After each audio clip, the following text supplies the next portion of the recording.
సిద్దిపేట జిల్లా రామవరం గ్రామంలో వ్యవసాయ అనుబంధ రంగాల పథకాలపై అవగాహన సదస్సు జరిగింది। ఈ కార్యక్రమానికి ముఖ్య అతిథిగా పొన్నం ప్రభాకర్ హాజరయ్యారు। మారుతున్న కాలానికి అనుగుణంగా వాణిజ్య పంటలు వేసి అధిక ఆదాయం వచ్చే వాటివైపు రైతులు మొగ్గు చూపాలని పాడి పశువుల పెంపకంపై అధికారులు దిశానిర్దేశం చేశారు। ఈ సందర్భంగా మంత్రి పొన్నం ప్రభాకర్ మాట్లాడుతూ దేశంలో ఎక్కడా లేని విధంగా సీఎం రేవంత్ రెడ్డి నాయకత్వంలో రైతులకు రుణమాఫీ చేసినట్లు తెలిపారు। గౌరవెల్లి ప్రాజెక్టుకి 431.50 కోట్ల రూపాయలు విడుదలయ్యాయని, ఇక ప్రాజెక్టు పూర్తి చేసి రైతుల ముఖాల్లో ఆనందం చూడాలని ఆయన అన్నారు।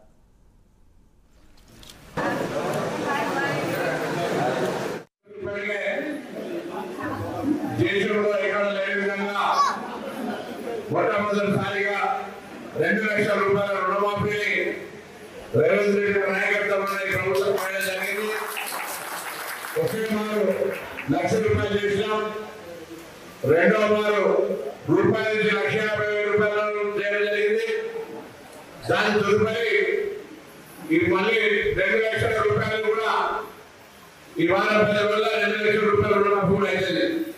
అయితే ఇందులో ఎవరికైనా సాంకేతికంగా ఆధార్ కార్డు బ్యాంకు లింక్ కాలేదేనో, ఇతరత్ర ఏదైనా కారణంతో రేషన్ కార్డు కావచ్చు, ఇంకేదైనా సాంకేతికమైనటువంటి కారణంతో మీకు లోన్ మాఫీకి సంబంధించిన అంశం ఉంటే వ్యవసాయ అధికారి కానీ మండల కార్యాలయంలో కానీ మీ యొక్క ఫిర్యాదును మీ లేఖ నివాసం సందర్భంగా కోరుతా ఉన్నాం।